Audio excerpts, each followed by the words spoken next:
చెప్పదలిచింది ఏమంటే ముందేమైనా ఈ ప్రభుత్వాలు జాబ్ క్యాలెండర్ పేరుతోటి ప్రభుత్వ శాఖల్లో ఉన్నటువంటి ఖాళీలు భర్తీ చేస్తారా? విద్య, వైద్యం, పోలీసు, ఇతర డిపార్ట్మెంట్లు ఇవి భర్తీ చేయనటువంటి పరిస్థితి. రెగ్యులర్ ఉద్యోగులు రాను రాను తగ్గిపోతున్నారు, కాంట్రాక్ట్ ఉద్యోగుల సంఖ్య పెరిగిపోతున్నారు.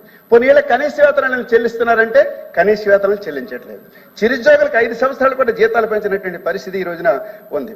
అందువల్ల ఖాళీ పోస్టులు భర్తీపై ఉపాధ్యాయులు కావచ్చు, లేదా పోలీసులు కావచ్చు, ఇతర శాఖల్లో కావచ్చు, అలా ఏ మేరకు మీరు ఈ సంవత్సర కాలంలో మరి ఆర్థిక సంవత్సరంలో భర్తీ చేస్తారనేది కూడా ఈ బడ్జెట్ ప్రకటనలో స్పష్టత లేదని చెప్పి చెప్పదలిచింది. దశాబ్దాల తరబడి పనిచేస్తున్నటువంటి వాళ్ళు రెగ్యులరేషన్ ఎప్పుడవుతుందని ఎదురు చూస్తున్నటువంటి పరిస్థితి.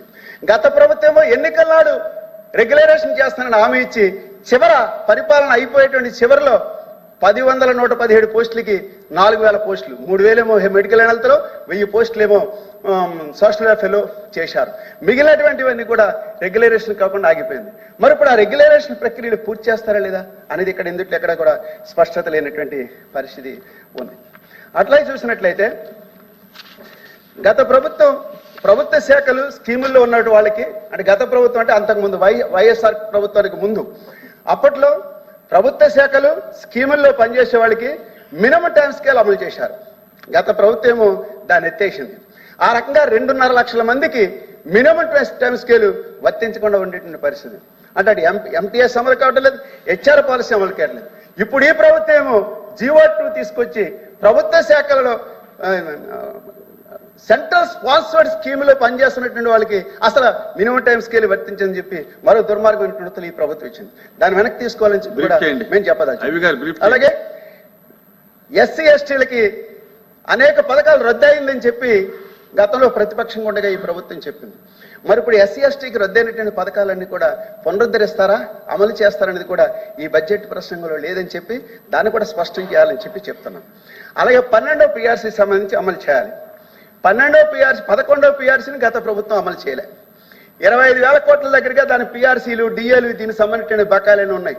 అసలు అది చెల్లిస్తారో లేదో చెప్పలేదు. 12వ పిఆర్సీ అమలుకు సంబంధించిన విషయాలు కూడా చెప్పలేదు. కమిషన్ కూడా వేయలేదు, ఐఆర్ లేదు.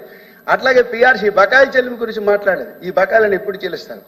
అలాగే మెరుగైనటువంటి పెన్షన్ మేము రూపొందిస్తామని చెప్పి ఎన్నికల హామీగా చెప్పారు.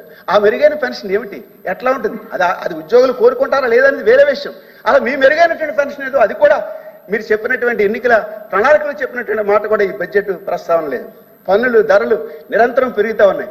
ఈ రోజున ఉద్యోగులు మాత్రమే వేతన జీవులు మాత్రమే ఆదాయ పన్ను చెల్లిస్తారు. పరిశ్రమలు లేకుండా వ్యాపారులు వాళ్ళ లాభాల మీద చెల్లిస్తారు. నికరంగా వీళ్ళు మాత్రమే ఇవాళ రాష్ట్రానికి, కేంద్రానికి పన్నులు చెల్లించారు. అలాంటి వాళ్ళకి పిఆర్సీలు అమలు చేస్తే ఆ రకంగా తిరిగి రిటర్న్స్ రూపంలో వచ్చేటువంటి అవకాశం ఉంటుంది.